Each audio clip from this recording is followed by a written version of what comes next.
Donc le monsieur il est pleinement dans l'écran. Là il est pleinement dans l'écran. Donc nous allons attendre que mon TAS soit à peu près au même niveau. Et nous allons regarder ceci. Et normalement je devrais être calé à peu près. C'est pareil, ça va être de là à peu près. Parce que c'est compliqué de caler là.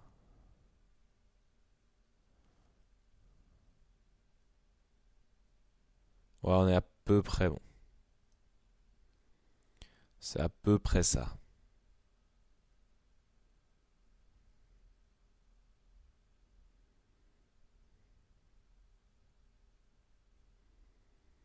Le test de Janus a l'air d'être un poil plus rapide.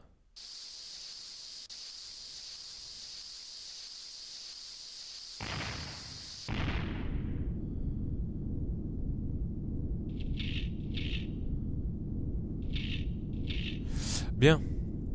Alors je rappelle, c'est une, on va dire une fausse comparaison. Parce que le TAS de Janus en fait utilise un autre émulateur que celui que j'utilise, un émulateur obsolète. Donc moi c'est un émulateur qui est un poil plus fidèle à la PSX, donc la PS1, alors que Janus, l'émulateur était utilisé auparavant parce qu'il était un poil plus fidèle, enfin c'était le seul émulateur, voilà, c'est la raison. Mais du coup, voilà. La raison pour laquelle mon TAS va être un peu différent, c'est essentiellement parce que on a utilisé un émulateur différent.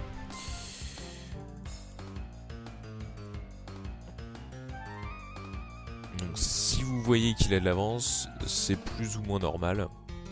Après en soi en termes d'in-game time, je l'ai remarqué tout à l'heure avec notamment Amalgam, je suis à égalité à lui au niveau d'Amalgam, sauf que mon Amalgam est légèrement plus rapide.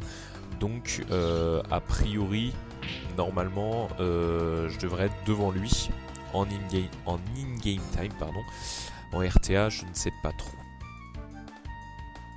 En tout cas, on est parti pour une heure de TAS. Une heure sûre et certain. Donc là, on arrive au deuxième combat. Moi, je me tue alors que notre ami Janus, donc qui ne connaissait pas, puisque le skip n'avait pas encore été découvert, ne fait pas le mind skip, donc ce qui nous fait déjà gagner un petit peu de temps.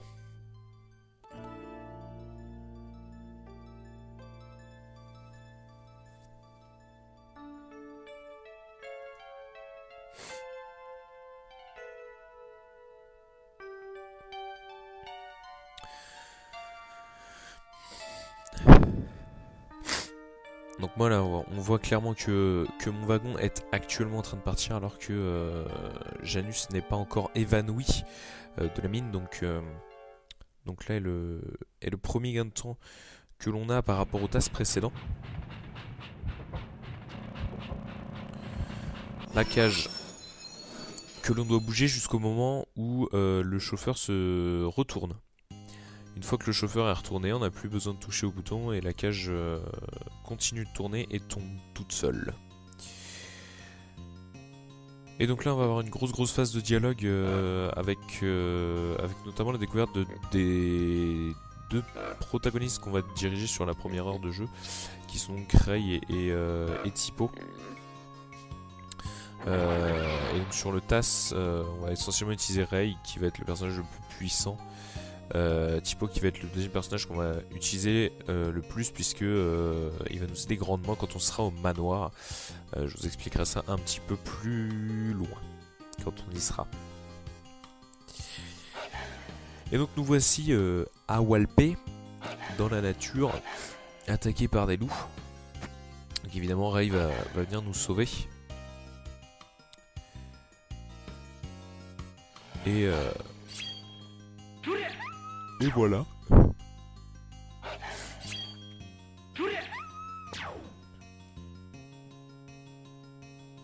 Hop, voilà, comme ça sera mieux. Donc j'ai pas mis de timer RTA parce que c'est un choix que j'ai fait.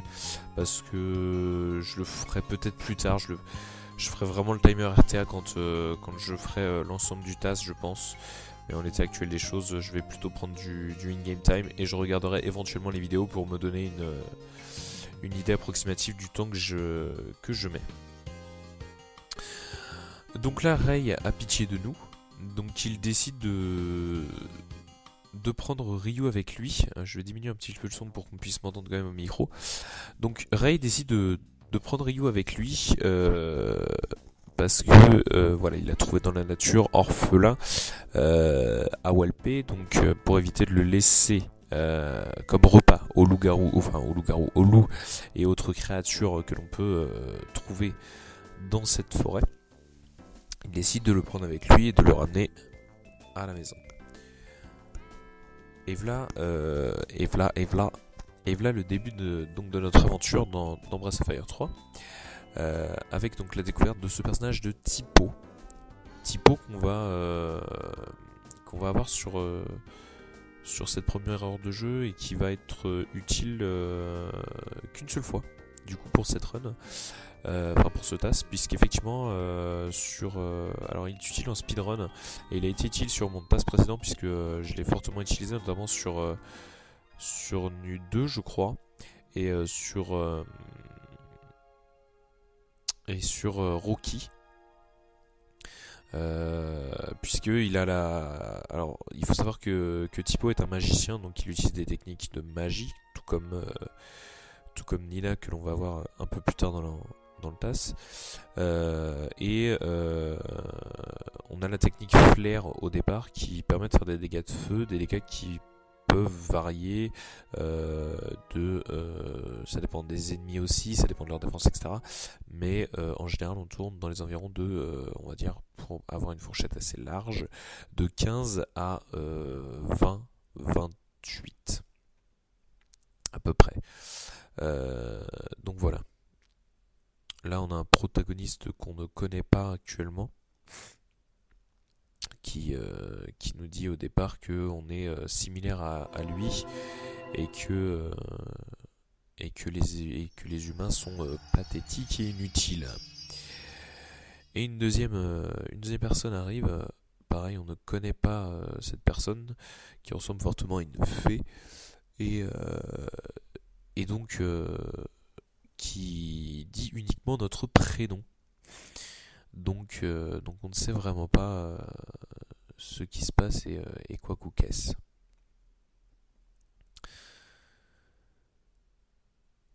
Et donc à partir de là, donc notre personnage que l'on avait dirigé en tout début en forme de dragon, on va le diriger cette fois en forme d'humain et on va sortir directement de la maison, chose que l'on ne faisait pas dans le speedrun auparavant. Dans le speedrun, on allait en bas pour récupérer donc un verre et un objet de soin. Donc chose qu'on ne fait plus parce que ce n'est pas forcément utile dans le speedrun. Donc voilà, il y a eu un recalcul de la route, etc. Donc voilà. Et donc pour l'instant on n'a aucun monstre qui peut nous attaquer puisque nous ne sommes pas armés, nous ne sommes pas prêts pour affronter des monstres. Donc en l'état actuel des choses, on n'a aucun combat. Donc on décide, puisque justement Typo et Rei ont décidé de se diriger vers McNeil pour aller voler quelques stocks de nourriture. On décide d'aller à McNeil justement pour aller les rejoindre. Donc on a Rei qui arrive devant nous et Typo qui lui fait le tour plutôt que de sauter.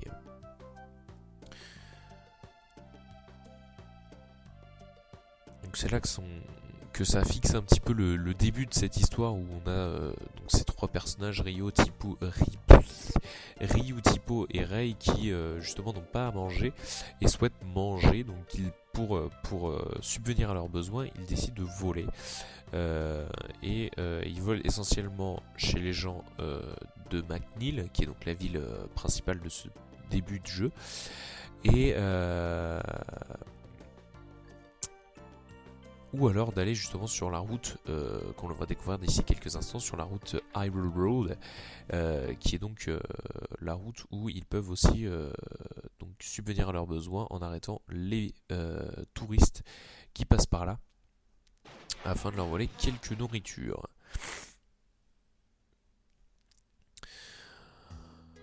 Donc là notre ami Ryu va récupérer de l'équipement et donc va être équipé d'une armure et c'est à partir de ce moment là que les monstres vont commencer à nous attaquer. Et c'est là que beaucoup de manipulations vont être effectuées afin d'éviter le maximum de combats possible. Il faut savoir que un combat, en fait, on va évidemment éviter tous les combats. En l'état actuel des choses, rien n'a été découvert en termes de step counter, de décalage de combat. Enfin, la seule chose qui a été trouvée en termes de décalage de combat, c'est ce qu'on appelle la formation de défense. Donc la formation de défense, en fait, les trois personnages vont être côte à côte et quand on va se coller au mur, il se trouve que le jeu n'arrive pas à calculer un combat qui permet justement de pouvoir caler les trois personnages, de caler les trois personnages dans l'espace pour déclencher le combat. Donc ce qui va nous permettre justement d'éviter un certain nombre de combats. Pour ceux qui se demandent pourquoi je suis pas passé forcément en haut, pour notamment les speedrunners qui rendent le jeu, je suis pas passé en haut parce que déjà il y a un temps de chargement entre McNeil et la ferme, donc ça me fait perdre quelques frames. Et ensuite, effectivement, sans le fast loading, c'est légèrement, comme j'ai rien à acheter, c'est légèrement plus long de passer par au-dessus que de passer par en bas. Donc évidemment, nous sommes en in-game time, etc. Donc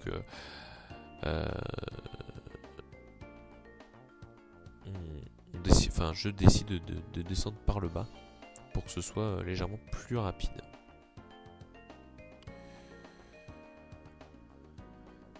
Donc ici nous sommes sur l'Hyrule Road. Là on va découvrir donc un nouveau personnage qui va être assez important, notamment dans le speedrun, dans notre tasse, enfin dans nos super combo abuse, il va être intéressant à moitié, on va dire, parce que en fait il va justement nous apprendre, donc c'est Bunyan.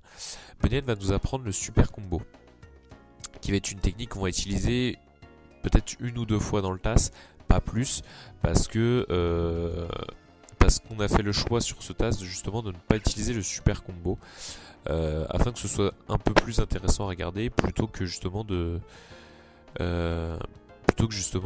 avoir tout, de rencontrer les boss et les considérer entre guillemets comme des ennemis normales, basiques, en arrivant et en faisant un super combo 16 coups pour les tuer. Donc voilà notre ami Bunyan qui donc va être justement utile pour Ryu qu'on va devoir augmenter à un certain niveau pour qu'il puisse apprendre cette fameuse technique de super combo que l'on va pouvoir utiliser une ou deux fois dans notre aventure.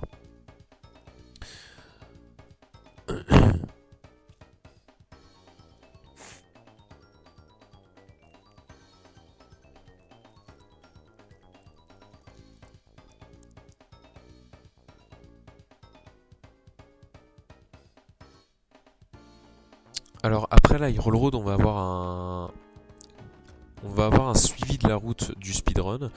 On va avoir déjà une première différence avec le speedrun, donc entre speedrun et TAS. Et ensuite on va avoir aussi une différence entre mon speedrun, enfin mon TAS à moi et le TAS de Janus. Puisque effectivement Janus lui ne va pas récupérer ce que moi je vais récupérer, c'est-à-dire le worm. Le worm en fait va nous servir... Excusez-moi, ouais c'est bon. Je regardais quelque chose, ne vous inquiétez pas. Le worm va nous servir en fait à aller à la pêche, puisqu'on va aller récupérer une arme qui s'appelle le Silver Knife à la pêche, qui va nous permettre de terminer le manoir beaucoup plus rapidement que ce que Janus fait. Janus en fait ne récupère pas le Silver Knife, alors que nous on va le récupérer, donc on perd un poil de temps à la pêche, mais le temps qu'on va perdre à la pêche, on va le récupérer et on va même regagner du temps par la suite, puisque on fait beaucoup plus de dégâts et on va tuer les fantômes beaucoup plus rapidement. Et Amalgam, on va pouvoir le terminer en 3 tours plutôt que de faire durer le combat éternellement, parce qu'on va devoir utiliser Rei en représailles crit ou en crit normal, plus Ryu ou Tipo qui vont nous faire des attaques conséquentes. Donc voilà. Ici donc changement par rapport au speedrun, c'est-à-dire que nous on ne prend pas les quelques ennemis qui sont dans le coffre, puisque l'on n'en a pas besoin par la suite, et on récupère uniquement le worm. Pourquoi je suis passé par là avant d'aller vers Bunyam? Vous allez me dire parce que ça fait un détour, parce qu'après on va devoir aller au Mont Gloss, et on est obligé de passer par cette truc là, alors que Janus est passé directement à Bunyam. En fait, il se trouve que si on y va avec les 3 personnages, il est possible de n'avoir uniquement pardon, pas 2 combats. Il est possible d'avoir uniquement un seul combat dans la zone. Alors que si on y va avec les 2 personnages, il n'est pas possible, voilà. Il n'est pas possible, je pensais à impossible, du coup j'étais en train d'inverser, mais il n'est pas possible d'avoir seulement un combat. C'est pour ça que je vais avec les 3 protagonistes en direction de la zone point d'interrogation, pour justement n'avoir qu'un seul combat. Et ensuite ça me permet d'aller à Bunyan pour faire continuer entre guillemets pour faire avancer l'histoire. Et du coup ça me permet de rattraper entre guillemets Janus. Puisqu'en fait au final Janus lui n'a pas encore été dans la zone point d'interrogation, chose que moi j'ai déjà faite. Par contre moi j'ai pas encore fait Bunyam et lui est déjà à Bunyam. Donc vous voyez que je suis quand même assez proche de Janus, que en termes de déplacement et d'esquive de combat etc, ça me permet justement enfin, le fait d'avoir skippé quelques combats, d'avoir un peu mieux maîtrisé cette affaire d'encounter et de choses comme ça, justement, eh bien ça me permet justement de gagner un petit peu de temps sur Janus et donc de pouvoir le rattraper, voire le battre.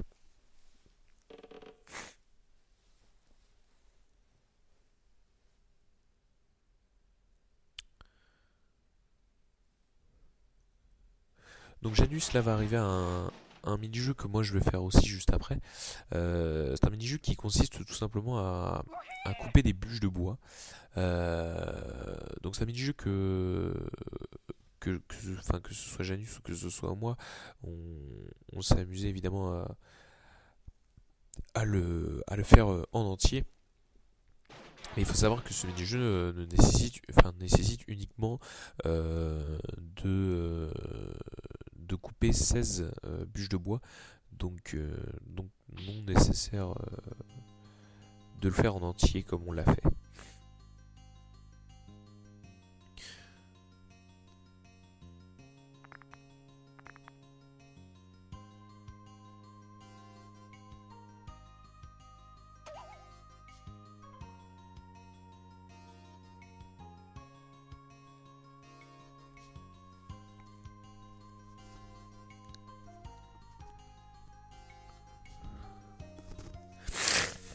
Parle. Je suis désolé, je suis enrhumé.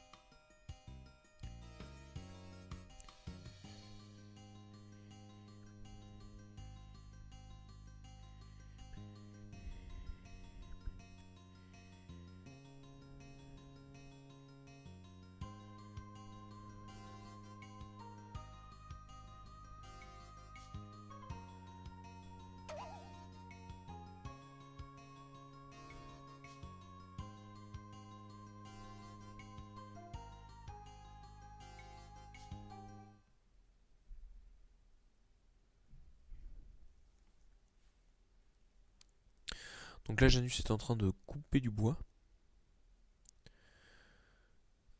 Et moi je vais m'en occuper d'ici quelques instants. Donc moi ça va commencer, Janus ça va terminer, donc on voit qu'il y a à peu près une trentaine de secondes de différence entre mon TAS actuel et celui de Janus.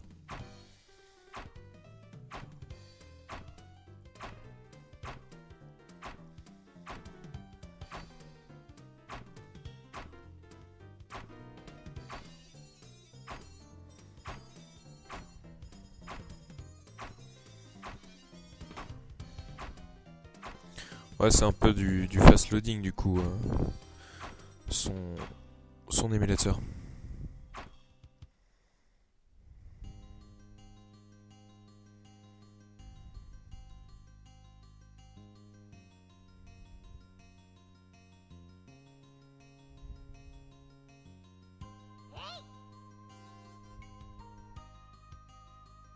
C'est du pseudo fast loading quoi. C'est du fast loading PSX.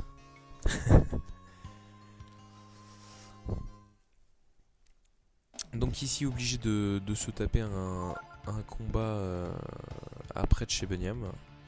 Il se trouve que j'ai réussi à choper le combat assez tardivement. Donc c'est plutôt intéressant. Et ce qui va nous permettre donc d'aller au Mont Glos. Et si vous avez regardé, Janus vient d'avoir son deuxième combat sur cette zone là. Alors que moi je n'ai eu qu'un seul combat. D'où le fait que j'arrive au Mont Glos avant Janus.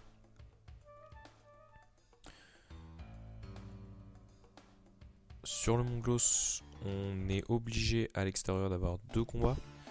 Un à la fin du pont et le deuxième en haut de la colline.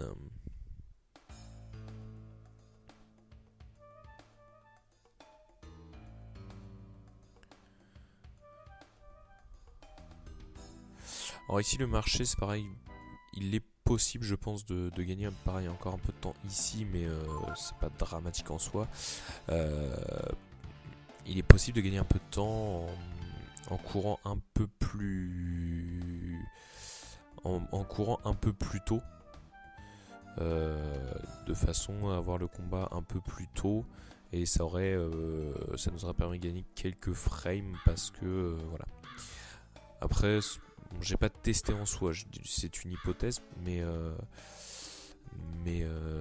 si ça se trouve effectivement j'aurais eu le combat plus tôt, peut-être que j'aurais gagné des frames, peut-être que j'en aurais pas forcément gagné parce qu'il aurait fallu que je marche au niveau du pont. Donc encore une fois c'est des hypothèses que je mets en place. Et il y a des optimisations qui ont été faites sur mon ancien TAS, enfin par rapport à mon ancien TAS, parce qu'il me semble que sur mon ancien TAS, je n'étais pas aussi, enfin j'étais pas avancé comme ça par rapport à lui. Donc je pense qu'il y a des améliorations qui ont été faites, que je me rends pas compte, mais je pense qu'il y a des améliorations qui ont été faites et du coup c'est intéressant. Faudrait que je compare mes deux tasses en fait, parce que je pense que je peux grave apprendre de ça en fait. De voir qu'est-ce que j'ai optimisé et comment je l'ai optimisé, de telle manière à peut-être par la suite justement optimiser encore plus tous mes mouvements et autres trucs comme ça.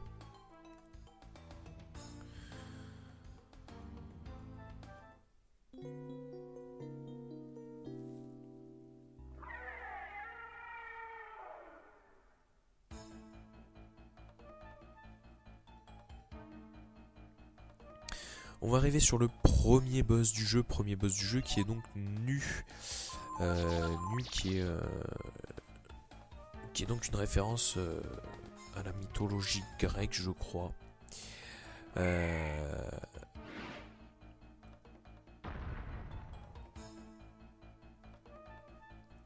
Donc Nu, il est possible de le faire fuir en 2 tours. Donc dans le cadre du speedrun avec les attaques de... Enfin avec le flair de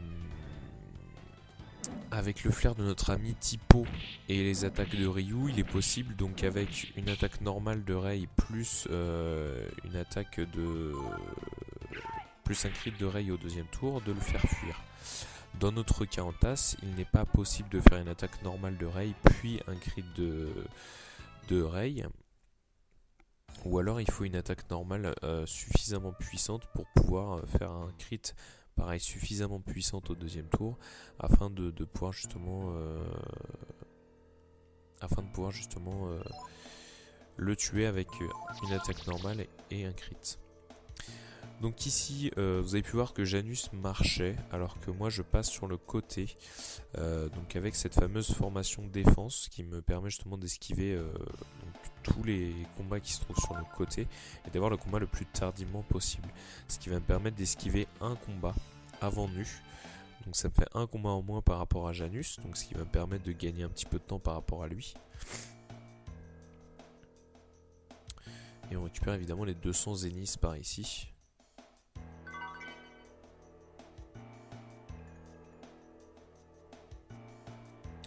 200 zéniths qui va essentiellement nous servir à acheter la canne à pêche, les molotovs ainsi que le verre que l'on n'a pas pris tout à l'heure. Donc alors je parle bien en tasse, en speedrun on va devoir acheter aussi des objets, des items de heal. Chose qu'on ne fait pas en tasse puisque l'on n'en a pas besoin. Alors ici vous allez me dire c'est bizarre, je fais des déplacements un peu bizarres, des déplacements qui sont pas forcément optimisés. Eh bien je vous dis le contraire, ce sont des déplacements qui sont complètement optimisés pour obtenir le combat que je viens d'avoir. Si je ne faisais pas ces déplacements, j'obtenais les combats assez tôt et je n'obtenais pas forcément les combats au niveau où j'étais. Donc c'est comme ça que j'obtiens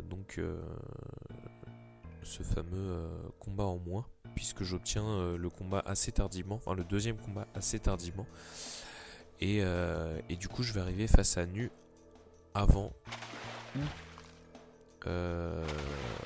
en même temps que Janus, et logiquement nos combats de Nu devraient durer à peu près le même temps. Parce que non, je vais même pas arriver en même temps que lui, mais normalement nos combats devraient durer à peu près le même temps, sauf que moi je vais réussir à tuer Typo et Ryu, chose que Janus ne fait pas parce que c'est pareil, il n'avait pas forcément la technique. Je ne sais pas si voilà, mais en tout cas il n'a pas pris en compte le X-Turn la possibilité d'avoir le X-Turn de Ray sur Amalgam.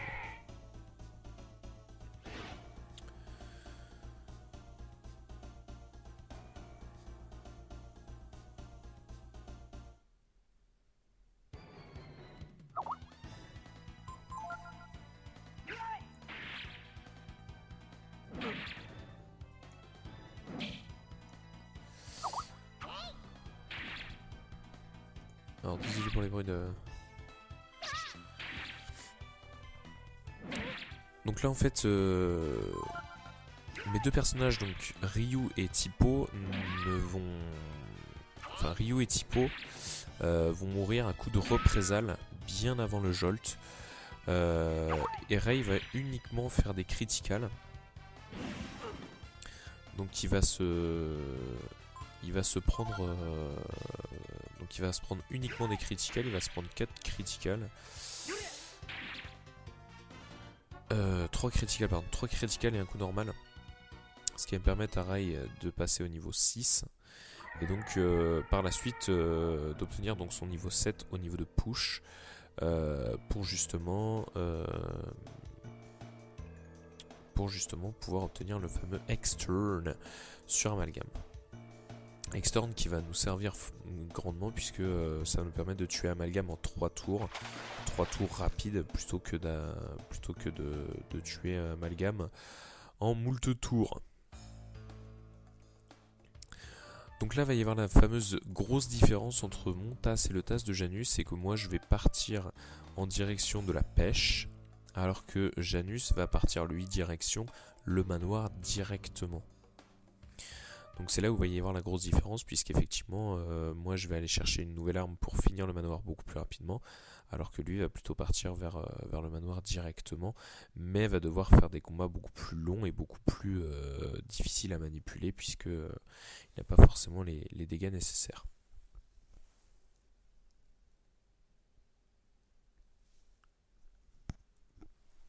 Ici aussi, pour ceux qui ont joué au jeu évidemment, vous avez peut-être en casu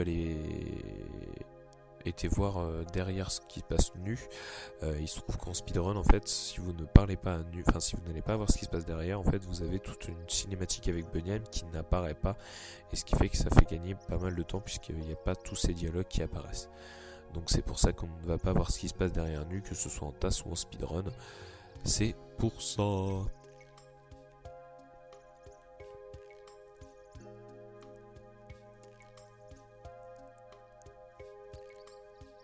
Donc après avoir tué Nu, on réussit à réavoir quelques fruits, etc. Pour la bouffe. Donc Nos personnages, c'est la joie éternelle de trouver des fruits, puisqu'ils n'avaient pas mangé depuis un certain temps. Et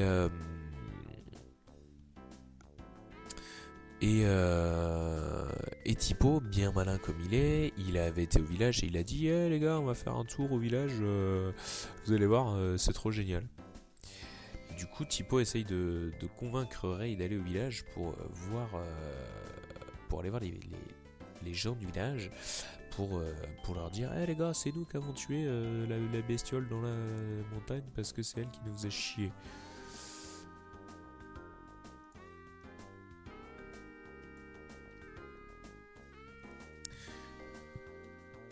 De ce fait, on va aller au village. Et alors pareil au niveau combat, moi j'ai une plus grosse préférence de prise de combat après le pont pour pouvoir me placer directement dans le bon truc. Et là je suis placé direct derrière le pont, ce qui me fait gagner quelques temps d'avance. Donc c'est un choix que je fais plutôt que de prendre le combat avant le pont. Ça fait gagner quelques frames, ça fait gagner quelques pas, ça fait... Enfin voilà. C'est aussi ça le tassing, c'est-à-dire récupérer un maximum de choses, de frames et de choses comme ça qui permettent de gagner du temps. Ici encore une fois, hop, plaçage de Tipo juste à côté de l'arbre, de façon à ce que quand on repart, on va pouvoir justement pouvoir repartir directement.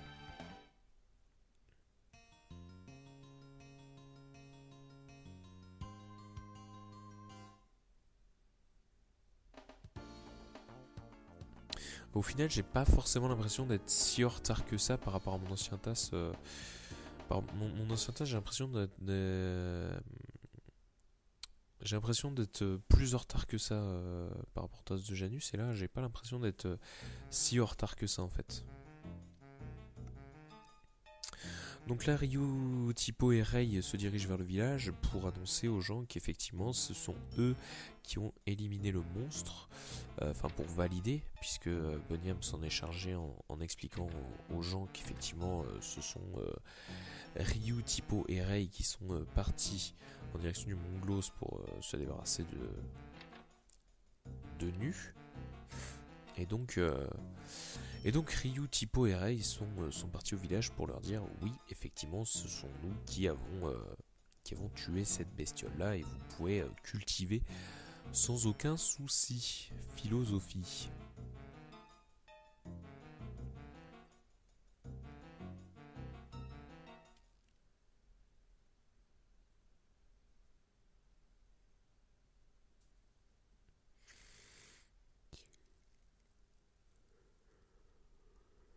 Ouh, la fatigue.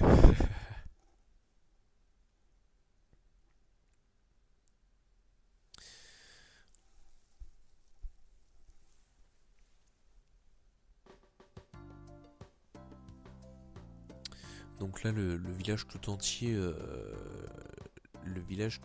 remercie les trois compagnons pour le travail qu'ils ont fait et leur dit qu'effectivement ils n'ont plus besoin de voler pour manger et qu'ils peuvent demander de la bouffe à leur guise et que les habitants du village leur donneront. Un nouveau personnage qui va arriver pour nous faire avancer l'histoire, c'est ce fameux personnage à la cape verte qui s'appelle Loki. Loki qui va nous donner du travail, qui va nous demander justement de faire quelque chose en particulier, et on ne sait pas justement encore quelle est cette tâche, puisqu'il nous demande de le rejoindre donc dans la hutte qui se trouve dans la ferme, chose que l'on ne va pas faire tout de suite, chose que Janus va faire, puisque Janus ne va pas aller à la pêche, mais nous on va plutôt partir vers la pêche, donc on va d'abord dans un premier temps aller chercher tout ce que l'on a besoin pour tout ça.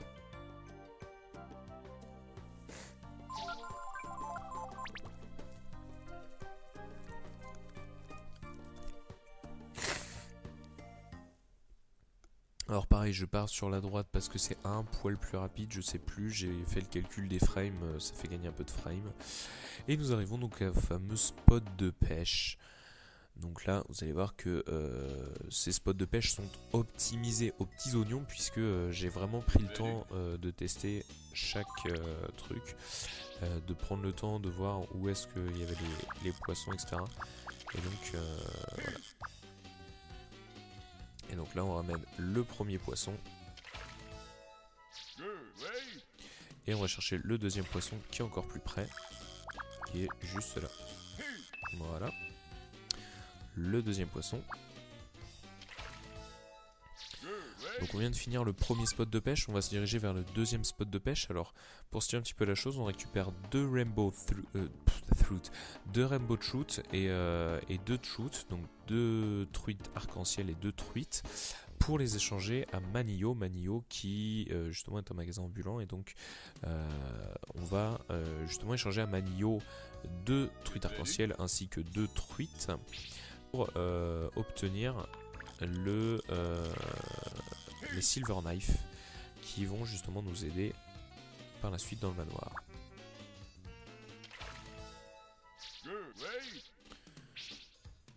Hop, deuxième truite qui est juste là, et Manio que l'on récupère je crois à environ 15 mètres ou 20 mètres, je ne sais plus, je crois que c'est 15 mètres ou 18. 18.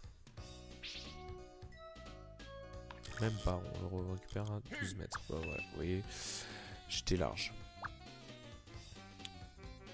Alors je vais chercher Manio dans le speedrun. Les speedrunners ont une plus grosse préférence d'attendre Manio qu'il arrive. C'est un poil plus simple.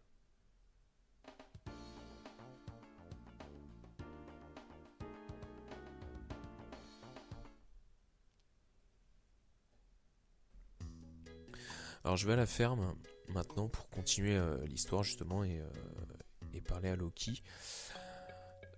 Si vous regardez Janus récupère ce qu'on appelle la wallet, donc la mallette, la briefcase, le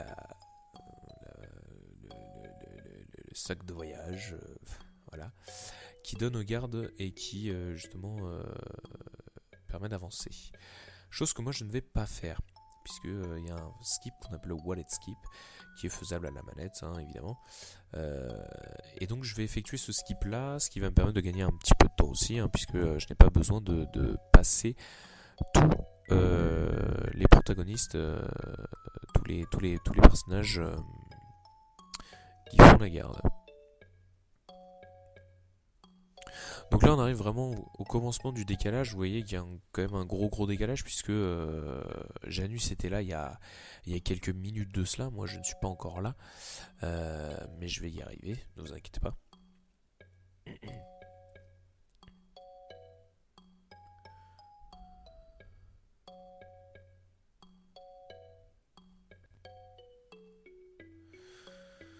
Donc notre ami Janus arrive à Push. Push qui... Alors la plupart des ennemis ici en fait vont être tués en 3 tours.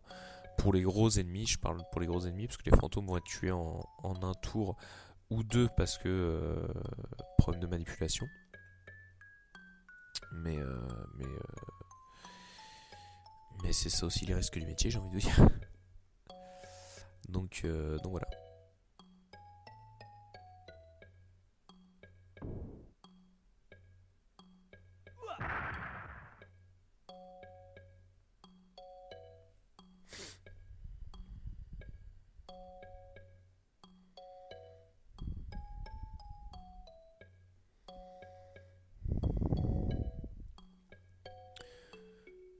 Donc là on voit notre ami Janus qui est en train d'affronter Push, et on voit des critiques à justement 60.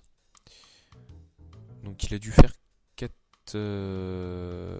crits à 60 je pense. J'ai pas regardé vraiment son combat, donc je ne sais pas trop. Mais il a dû faire 4 crits à 60. Moi je vais faire des crits à 90 et je vais en faire que 3. Parce qu'il me semble qu'il a 280 points de vie Push. Mais non, donc il a dû faire 5 crits à 60.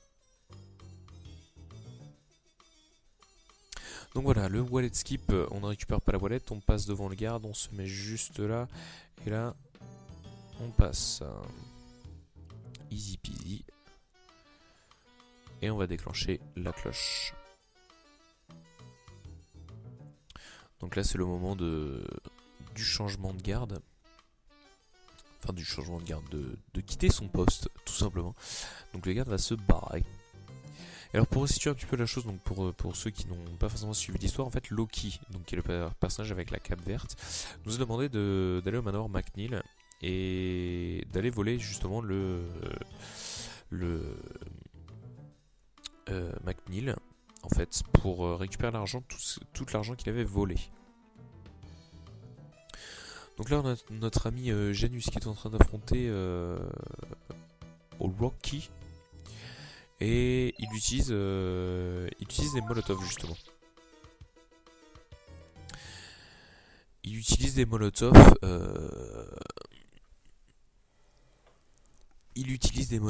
pour justement eh bien pouvoir lui faire mal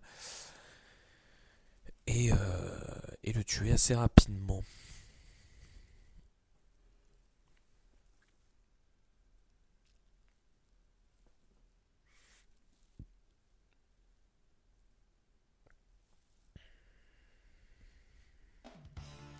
Nous, on est à push. Donc on a notre premier crit à 75. Ah oui, non, 75 en fait. Oui, non, c'est vrai que c'est... non, c'est des crits à 3 fois 24. Non, c'est 240. Un deuxième crit à 94. Et ensuite, nous avons notre dernier crit à 95 qui tue notre cher ami. Et donc il nous reste 15 points d'expérience pour que Rey puisse passer au niveau supérieur et pouvoir obtenir donc son fameux externe sur Amalgame. Donc un externe c'est quoi? C'est un tour en plus, un tour qui va nous permettre donc justement de faire un peu plus de dégâts à l'adversaire. Donc c'est un tour non négligeable, notamment en speedrun, donc voilà. Donc notre ami Janus va rentrer dans le manoir alors que nous sommes rendus à Rocky. Vous allez voir que Rocky ça va aller assez vite aussi.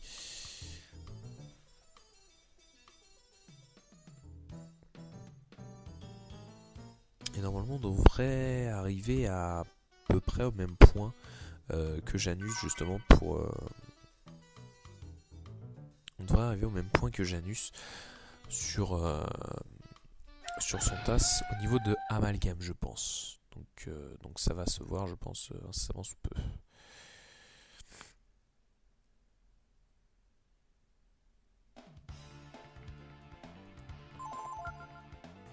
Alors Kanjo tu me diras, j'ai petite question justement par rapport au Desert Skip pour comprendre si c'est un petit peu le même état d'esprit que ce que j'ai fait avec Doxen. Tu me diras si c'est ça. En fait j'ai pris le combat juste avant Doxen et Tipo... Non c'est pas Tipo c'est Ryu pardon.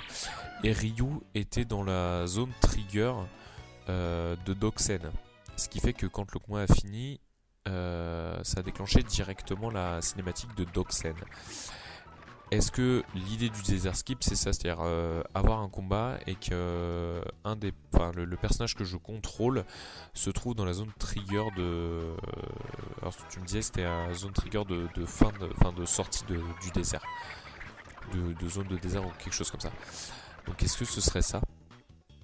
Et si c'est ça, donc ça veut dire que je vais devoir manipuler correctement pour avoir le combat correctement. Donc là c'est pareil, si vous regardez bien, notre cher ami fait seulement 20 de dégâts, alors que moi déjà j'en fais 50 à la base avec ces fameux Silver Knife. Et la plupart des fantômes je vais les one-shooter, donc là il est encore sur Thorast. Moi je vais le rattraper assez rapidement.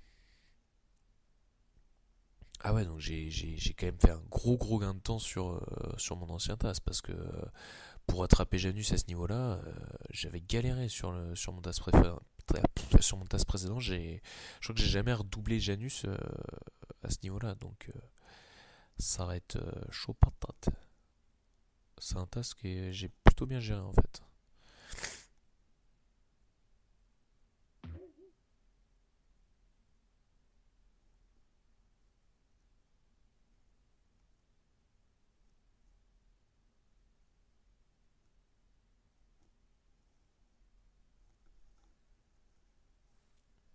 Donc là on va rentrer dans le manoir McNeil. On a fait quelques changements, du coup on a déséquipé Ray et on a équipé Tipo des Silver Knife.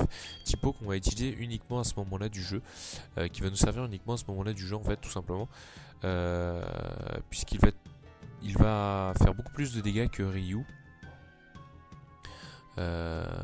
Et va pouvoir justement éliminer les fantômes très rapidement. Donc notamment les deux premiers fantômes on peut les one-shotter et les deux derniers fantômes on peut les one-turner. Alors la différence c'est quoi? C'est tout simplement que critique à 21, c'est dingue.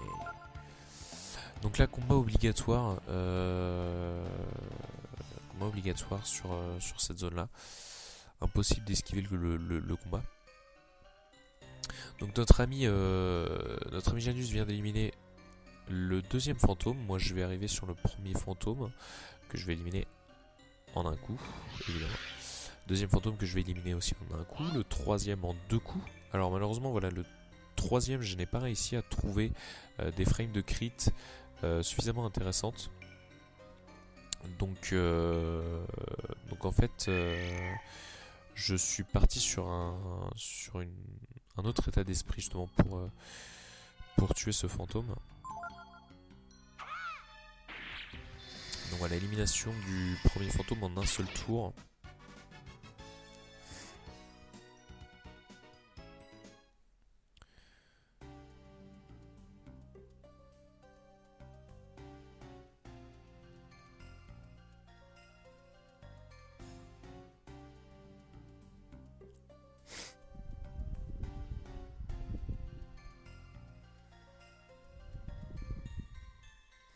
Et donc là on esquive tout le combat ici en marchant. Et on arrive donc au deuxième fantôme. Pareil, le deuxième fantôme je vais l'avoir un peu plus rapidement que notre ami Janus, et je vais arriver au troisième fantôme. Vous voyez qu'au troisième fantôme, Janus utilise des molotovs, alors que moi je vais n'utiliser aucun objet. Donc forcément je vais gagner pas mal de temps à ce niveau là aussi. Donc là on arrive à la fin donc, du troisième fantôme pardon, pour Janus, alors que moi j'arrive au deuxième fantôme.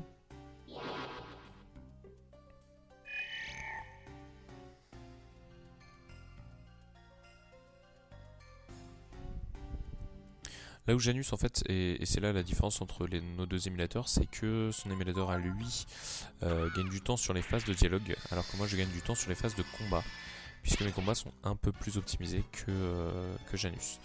Pareil là ça va être un poil plus optimisé, puisque lui il a son combat ici, alors que moi je vais avoir mon combat un peu plus loin et je vais arriver dans la zone trigger directe du fantôme, donc ce qui va me permettre de vraiment gagner du temps. Donc là, notre ami Janus arrive au quatrième fantôme, moi je vais arriver au troisième fantôme. Je pense que c'est là où je vais sûrement regagner un peu de temps par rapport à lui, je ne sais pas. On va voir. On va voir incessamment sous peu.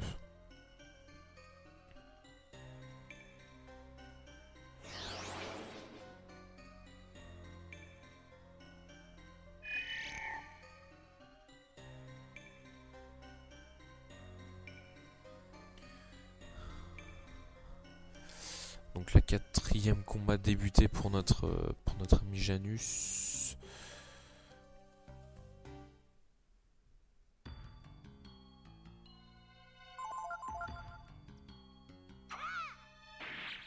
Donc là en fait je le fais en deux tours. Tout simplement parce que je n'ai pas réussi à trouver des frames de crit suffisamment intéressantes pour gagner du temps. Il faut savoir que la deuxième méthode est tout simplement de faire un crit avec un heal de Ryu. Enfin, faire un heal de Ryu puis un crit de Tipo. Le souci c'est que il faut savoir que l'animation de heal est assez longue. Et donc en fait faire le combat comme j'ai fait est la façon la plus rapide, parce que je n'ai pas malheureusement trouvé de crit intéressant pour justement gagner du temps. Ici donc voilà, c'est là que je te parlais quand justement j'obtiens ce combat ici. ce qui m'emmène dans la zone trigger de l'événement du fantôme. Donc j'escape le combat, et là, sans toucher au bouton, j'arrive directement dans la zone trigger du fantôme. Alors est-ce que c'est une hypothèse à tester, mais est-ce que ce serait pas ça justement, ce fameux desert skip, c'est-à-dire arriver dans la zone trigger du désert ou de je sais pas quoi, enfin, parce que j'ai jamais fait le désert donc j'ai jamais vu le desert skip non plus, mais dans l'état d'esprit, est-ce que ce serait quelque chose de ce genre là, ce qui m'aiderait grandement, ce qui vous aiderait grandement dans la recherche du fameux desert skip, et donc voilà. Donc là vous allez pouvoir justement voir sur Doxen cette fameuse technique de healer le fantôme et ensuite faire un coup critique pour le tuer en un tour. Donc je pense que ça va être sur Amalgam qu'on va rattraper très largement notre retard, puisqu'effectivement on va tuer Amalgam en 3 tours, chose que ne fait pas notre ami Janus.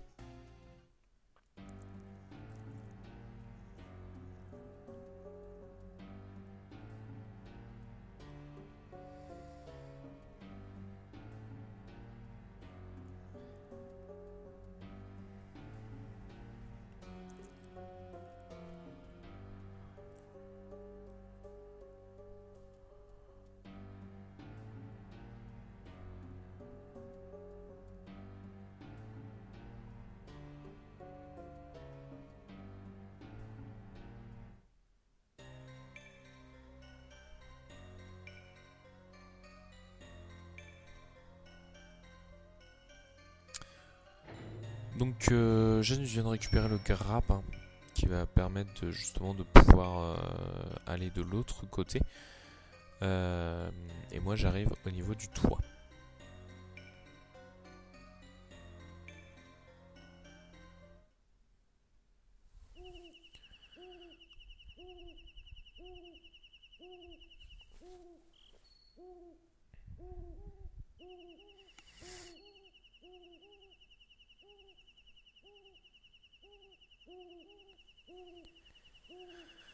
Donc là, moi j'arrive à la première phase de dialogue du toit, alors que Janus est déjà à la deuxième partie du dialogue du toit.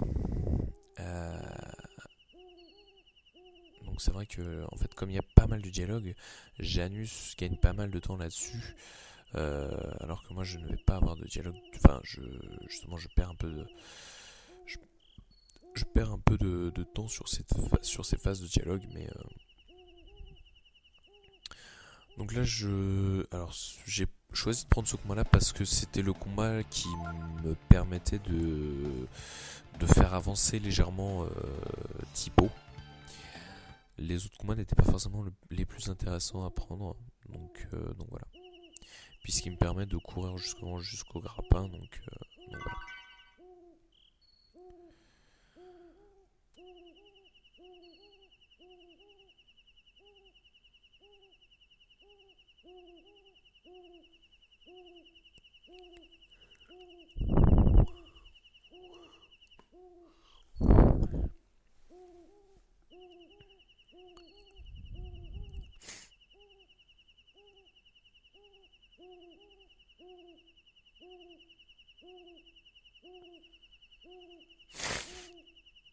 Désolé.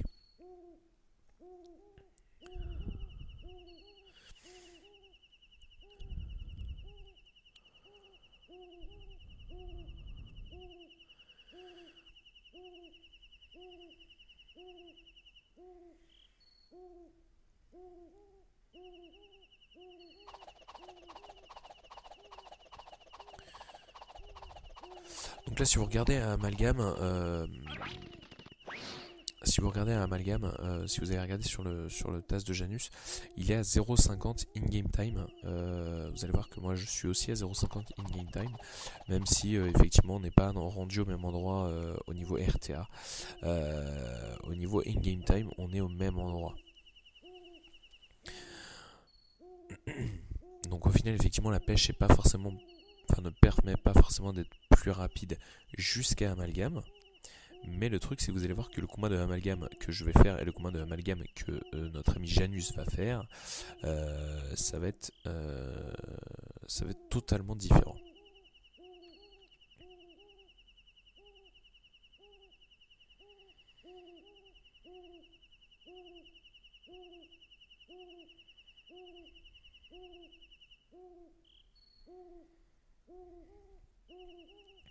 Donc là, Janus, lui, arrive au niveau de l'amalgame.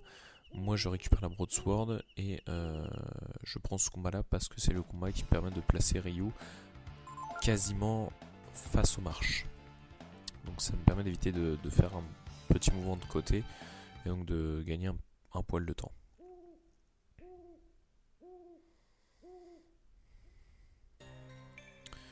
Donc là, regardez-moi mon in-game time. Si vous regardez bien, c'est à 0,50. Je sais pas si vous avez eu le temps de voir avec ce truc-là, mais en tout cas, on est à quelque chose de correct.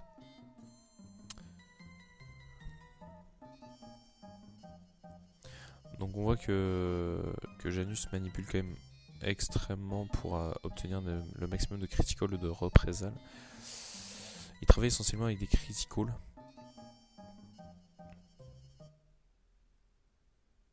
Alors il va finir amalgame là. Moi je vais le finir un poil plus... Ah non, même pas.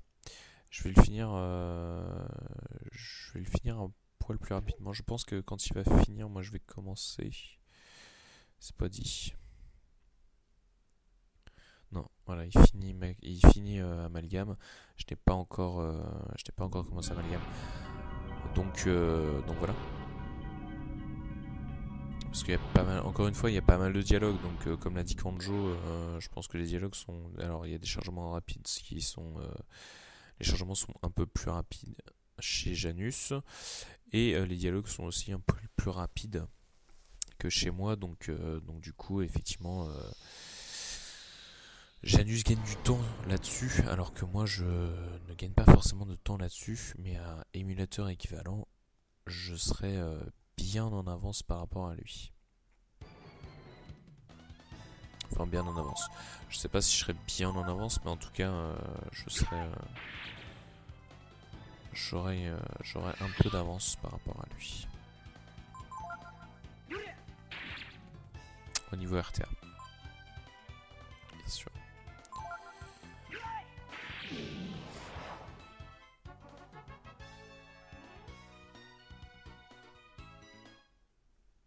Donc voilà, on vient de finir amalgame. Et on va arriver donc à Thunder et Balio.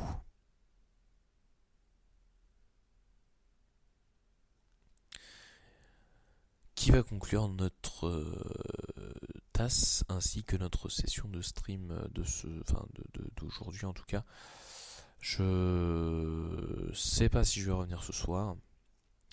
Si je reviens ce soir, ce sera pas avec du TAS ni avec du Breath of Fire 3, ce sera avec autre chose de différent. Je changerai un peu de registre, mais en tout cas, je ne ferai pas de BOF 3. Donc voilà.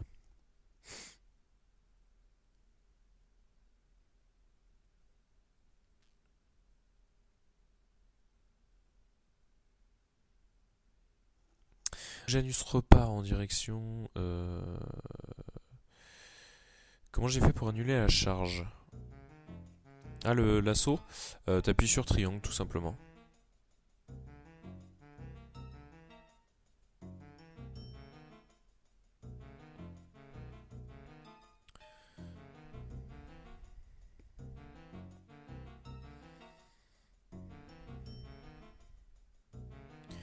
En appuyant sur triangle, ça te permet d'annuler la charge. Alors, il se trouve que c'était la charge, enfin, c'était l'assaut du externe. Et du coup, l'assaut du externe, il n'y a que Rei qui attaque avec le externe. Donc du coup, une fois que l'attaque de Rei a débuté, j'appuie sur triangle et ce qui annule l'assaut. Ce qui me permet ensuite de reprendre éventuellement avec un assaut par la suite de toute l'équipe.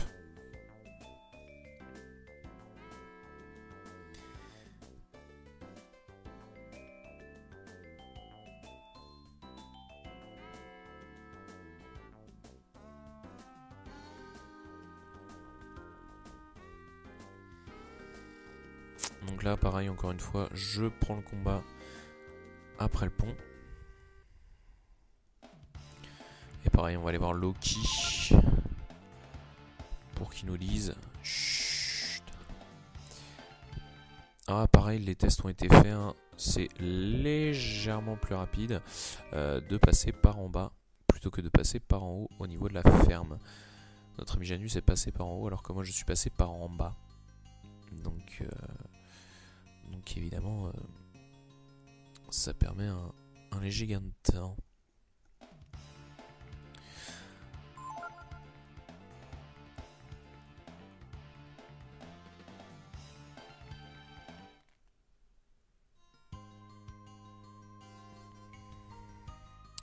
Et je pense qu'à mon avis, il n'y aura pas de... Enfin, à l'avenir, il y aura plus ou moins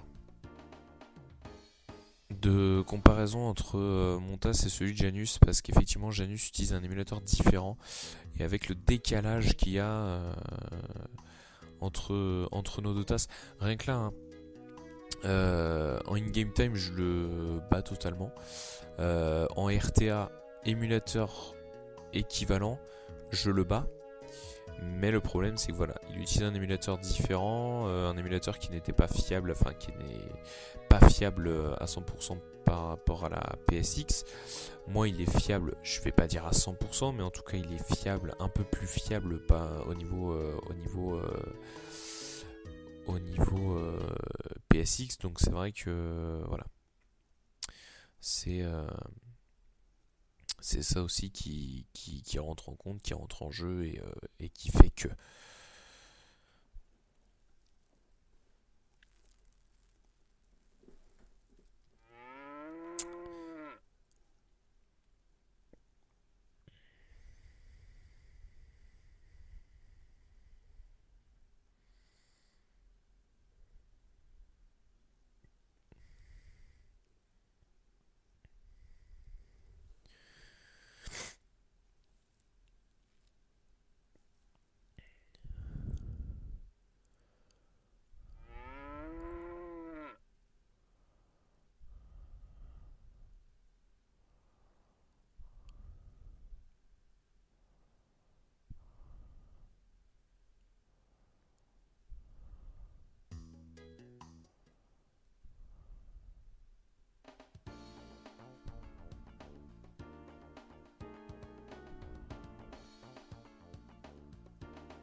Alors je me prépare à faire pause sur le TAS de Janus, puisqu'on arrive bientôt à la fin.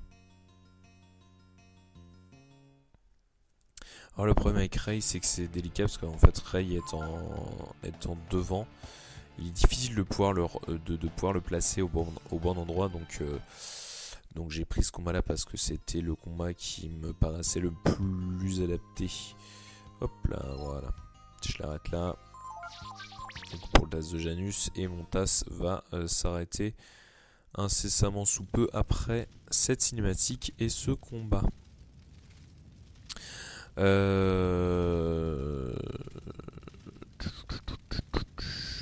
que je vais faire, c'est que parce que j'ai le streaming plus l'enregistrement qui se fait, je vais stopper l'enregistrement, je vais checker rapidement combien de temps le TAS dure, pour que vous ayez quand même une idée du RTA.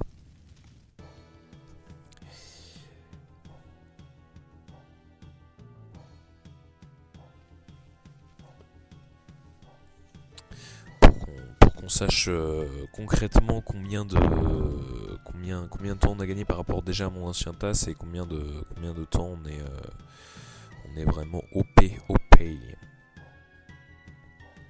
pays des merveilles.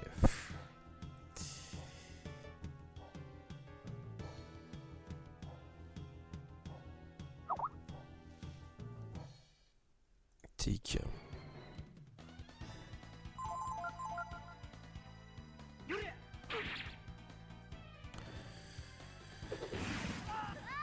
Voilà. Tac, fin du TAS. Alors, j'attends quelques secondes histoire que ce soit bien précis, etc., que ça prenne en compte tout ça. J'arrête l'enregistrement. Je regarde de suite